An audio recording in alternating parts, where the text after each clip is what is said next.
Banjara హిల్స్లోని park hyatt హోటల్లో a key that opens new hope celebrating the gift of life కార్యక్రమాన్ని నిర్వహించారు. ప్రపంచ అవయవ మార్పిడి దినోత్సవం సందర్భంగా హైదరాబాద్లో నిర్వహించిన ప్రత్యేక కార్యక్రమంలో అవయవదాన ప్రాముఖ్యతను మరోసారి గుర్తు చేశారు వైద్య నిపుణులు. అపోలో ఆసుపత్రుల ఆధ్వర్యంలో బంజారా హిల్స్లో జరిగిన ఈ కార్యక్రమంలో అవయవదానం ద్వారా ఇతరులకు జీవనావకాశం కల్పించిన దాత కుటుంబాలను ఘనంగా సన్మానించారు. తెలంగాణ డీజీపీ సిబి ఆనంద్ సహా పలువురు ప్రముఖులు పాల్గొని అవయవదానంపై అవగాహన పెంచాల్సిన అవసరాన్ని వివరించారు.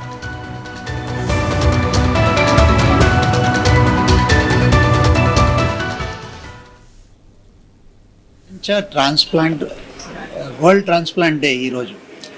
అంటే ఈరోజు మనం ఈ ట్రాన్స్ప్లాంటేషన్ అనే ట్రీట్మెంట్ని, దానికి అవసరమైన ఈ ఆర్గన్ డొనేషన్ అయిన అత్యుత్తమమైన ఒక we can call it an altruistic act, దీన్ని సెలబ్రేట్ చేయడానికని అపోలో ఆర్గనైజేషన్ ఈ రోజున సెలబ్రేట్ చేయడం జరుగుతుంది జూన్ 7th.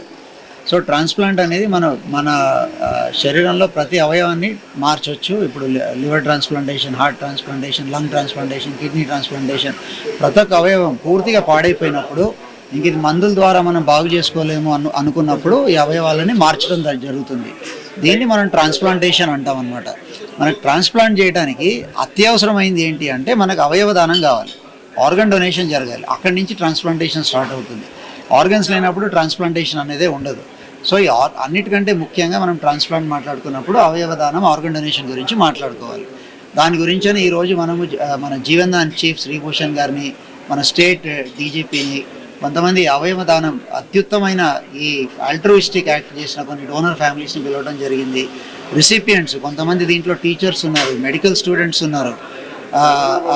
వాళ్ళ కెరియర్స్ ఆర్గన్ ఫెయిలియర్ కారణంగా, క్రిటికల్ కండిషన్ కారణంగా ఆగిపోయి తర్వాత ట్రాన్స్ప్లాంటేషన్ అయిన తర్వాత కొంతమంది వీళ్ళు డాక్టర్స్గా ప్రాక్టీస్ చేస్తున్నారు, కొంతమంది అథ్లీట్స్ ఉన్నారు, కొంతమంది రెస్లర్స్ ఉన్నారు, కొంతమంది ఐటీ జాబ్ చేసే వాళ్ళు ఉన్నారు.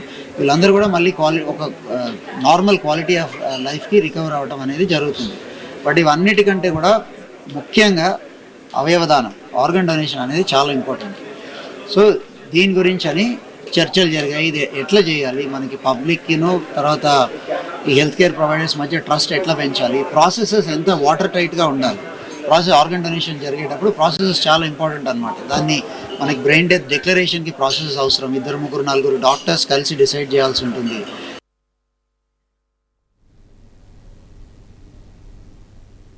భూకబ్జా కేసులో అరెస్ట్ అయిన మాజీ ఎమ్మెల్యే బ్రహ్మనాయుడు వ్యవహారం రాజకీయ వర్గాల్లో చర్చనీయాంశంగా మారింది. భూకబ్జా ఆరోపణల నేపథ్యంలో అరెస్ట్ అయిన మాజీ ఎమ్మెల్యే బ్రహ్మనాయుడిని పోలీసులు ఈఓడబ్ల్యూ కార్యాలయానికి తీసుకొచ్చి స్టేట్మెంట్ నమోదు చేశారు. విచారణ ప్రక్రియ పూర్తయిన అనంతరం ఆయనను మెజిస్ట్రేట్ ఎదుట హాజరుపరచనున్నట్టు సమాచారం. మరోవైపు గచ్చిబౌలి సిపి కార్యాలయం వద్దకు వినుకొండకు చెందిన వైసీపీ కార్యకర్తలు పెద్ద సంఖ్యలో చేరుకున్నారు. దీంతో అక్కడ భద్రతను పోలీసులు మరింత కట్టుదిట్టం చేశారు. కేసు విచారణలో భాగంగా మరిన్ని వివరాలు వెలుగులోకి వచ్చే అవకాశం ఉందని అధికారులు చెబుతున్నారు.